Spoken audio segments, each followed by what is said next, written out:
foli amsani amutagadi magazine du Mali ali filɛ bagaw bɛɛ lajɛlen ni wagati na ko bisimila aw ka kunnafoni kɛnɛ olu kan bakuruba olu de filɛ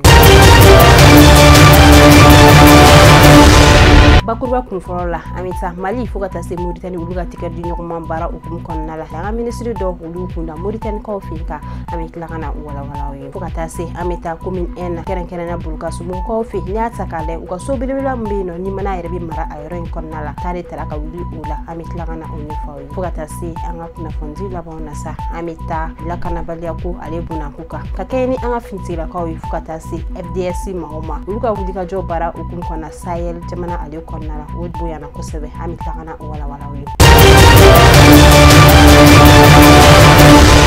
aw bisimila kokura aw kunnafoni olu kɛnɛ kan i n'a fɔ n y'a fɔ ɲɛna cogo min na bakurubaw la an bɛ taa Mauritanie kaw fɛ n'i y'a ta k'a lajɛ sa ka kɛ ni an yɛrɛ ka ministre dɔw ka wulikajɔ n'o bɛ tali kɛ son excellence monsieur Abdoulaye Diop n'o ye ministre des affaires étrangères de la coopération internationale n'o ye an ka jamana fo ka taa se jamana wɛrɛw ko ɲɛnabɔbaga ministre ma ka taa se ministre min yɛrɛ b'an ka lakanako bunakun kan sa n'o de bɛ tali kɛ colonel Sadio Camara n'ale ministre des anciens combattants ye olu de wulila kunun k'u kunda Mauritanie kaw fɛ ka se ka taa baara dɔw sigi sen kan u selen u ni maa fɔlɔ min ye ɲɔgɔn ye o de y'u ka jamana kansigi ye n'o ye Mohamed Ould Cheikh El Ghazouani u ni o de ɲɔgɔn ye maa fɔlɔ u selen aéroport la maa min yɛrɛ taara ninnu maa ninnu kunbɛn o de bɛ tali ko ka ministre des affaires étrangères la n'o yɛrɛ ye Mohamed Salam Ould Merzouk n'ale yɛrɛ y'u ka ministre des affaires étrangères fo ka taa se u ka ministre mun sigilen b'u ka lakanako hukumu kɔnɔna la olu de wulila ka taa ni maa ninnu kunbɛn visite yɛrɛ kun tɛ dɔwɛrɛ ka se ka tɛgɛ di ɲɔgɔnma baara min bɛ ani Mauritanie kaw cɛ ka se ka baara bolo ko sinsin cogo min na Abdoulaye Diop ale yɛrɛ ka kuma kɔnɔna la a ye kuma dasigi ka yira k'a fɔ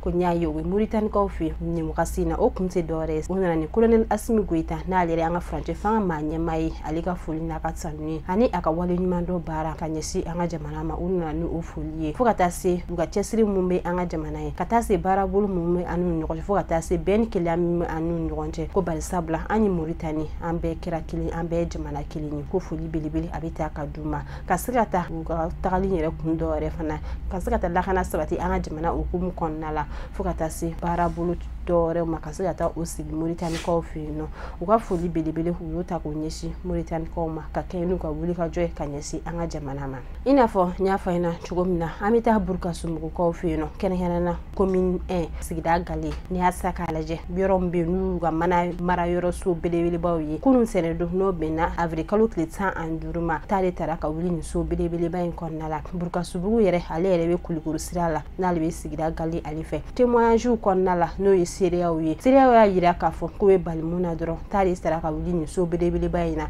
u t'a dɔn temps in bɔra yɔrɔ min na ka wuli so in na ko hali bi k'u bɛ ka ɲɛɲini kɛ a ko kɔnɔna la o yɔrɔ kelen in na u sera ka wele bila sapeur pompier mɔgɔw ma n'o ye an ka finitigilakaw ye walasa u bɛ se ka taa nin tuma la ta tasuma in faga cogo min na u ka kumaw kɔnɔna la a yirala k'a fɔ ko nin kɛra kasara belebele nin yɔrɔ ko fɛ in na ko bari sabula mana damataw de bɛ marali min so belebeleba in kɔnɔna la temps in u t'a dɔn a bɔra yɔrɔ ni ka na nin so in minɛ u y'a yira k'a fɔ ko hali bi larawuliw bɛ sen na ɲininiw bɛ sen na walasa kun bɛ se ka don tasuma mɛnɛ na cogo min na ko n'a ko kɛra min na an bɛ segin ka na o ɲɛfɔ aw ɲɛna kunnafoni labanw na sa an bɛ taa an ka Sahel kungo ale jamanaw kɔnɔna la n'o bɛ tali kɛ Mali fo ka taa se Burkina Faso ma ka kɛ ni olu ka wulikajɔw baaraw ye terrorisme ko ale bunako kan dimanche don n'o bɛnna avril kalo tile 14 san 2024 Burkina kunnafoni soba min bɛ yen n'o bɛ tali kɛ RTB olu ka maaw ka fɔ la ko n'i y'a sa k'a lajɛ ka kɛ n'an ka finitigilakaw fo ka taa se FDS maaw ka wulikajɔ ma k'u ye taa tugu terroriste la ka se ka u bunte cogo min na k'u bunte tentɔ ko bari sabula nin terroriste ninnu yɛrɛ u tun bɛ pick-up min yɛrɛ n'u u tun b'u ka yalayalaw baara la o hukumu kɔnɔna la finitigilakaw fana ma sɛgɛn u ye wulikajɔw ka se k'o bonya kosɛbɛ walasa ka se ka nin bunte cogo min na ka se k'u bunte ten terroriste ka minɛn caman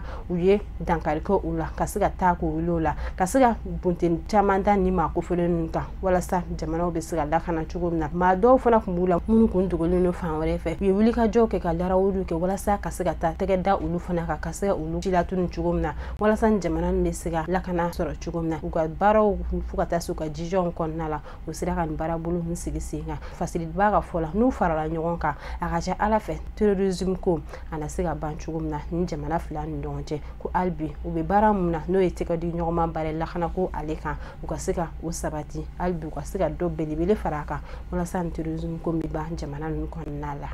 ni be dan sigi kɛ an ka bi kunnafoniyaw la an sera ka mun fara ɲɔgɔn kan ka d'aw ma an b'a fɔ aw kan bɛ wagati wɛrɛ